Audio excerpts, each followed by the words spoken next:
तर fluid mechanics मध्ये viscosity वरती आपण हे प्रॉब्लेम्स घेणार आहोत. Determine viscosity. आता इथं कायनॅमॅटिक विस्कॉसिटी का डायनॅमिक दिलेलं नाही, तर ही विस्कॉसिटी जेव्हा देतात ती बाय डिफॉल्ट डायनॅमिक विस्कॉसिटी असते.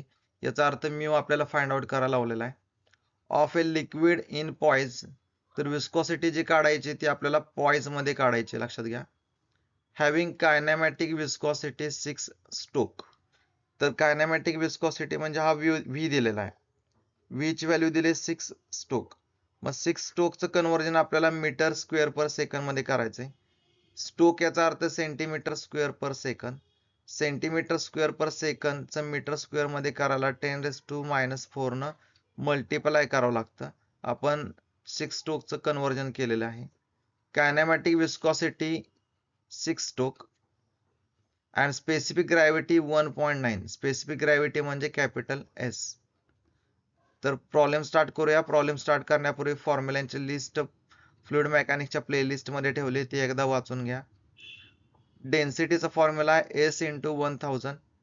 एस ची व्हॅल्यू दिलेली 1.9, ती व्हॅल्यू इथं टाका. आन्सर मिळेल 1900. डेन्सिटीचं युनिट आहे kg पर मीटर क्यूब. आता कायनॅमॅटिक विस्कॉसिटीचा फॉर्म्युला आहे nu is equal to mu upon mu upon row. तर न्यू आपल्याला दिलेला आहे 6 इंटू 10⁻⁴. डेन्सिटी आपण इथं फाइंड आउट केलेली, तर म्यू आपल्याला फाइंड आउट करायला लावलेला आहे. मग म्यू इथंच ठेवायचा, डेन्सिटी इकडे घ्यायची. डेन्सिटी ह्या साईडला घेतल्यावर काय होतील, ह्याला हे डिवाइड आहेत, वरती गेल्यावर काय होतील, मल्टिप्लाय म्हणजे गुणिले होतील. New into rho. न्यू ची व्हॅल्यू टाका 6 इंटू 10⁻⁴. डेन्सिटीची व्हॅल्यू टाका 1900. आन्सर मिळेल 1.14. डायनॅमिक विस्कॉसिटी म्हणजेच विस्कॉसिटीचं युनिट आहे newton second per metre square. आता आपल्याला सांगितले की पॉइज मध्ये कन्वर्ट करायचे. मग पॉइज मध्ये कन्वर्ट करायला आपल्याला 10 ने ह्याला मल्टिप्लाय करावं लागतं. इंटू 10 मध्ये कन्वर्ट करा, 11.4 पॉइज. नेक्स्ट प्रॉब्लेम आहे determine the specific gravity of a liquid. Specific gravity म्हणजे कॅपिटल एस फाइंड आउट करायला लावलाय. Having viscosity 0.05 poise. तर इथं विस्कॉसिटी म्हणजे डायनॅमिक विस्कॉसिटी म्हणजेच म्यू ची व्हॅल्यू दिलेली 0.05 पॉइज. पॉइजचं कन्व्हर्जन करायला आपल्याला 10 ने डिवाइड करा, आपल्याला आन्सर मिळेल 0.005 newton second per metre square. म्यूचं युनिट आहे newton second per metre square.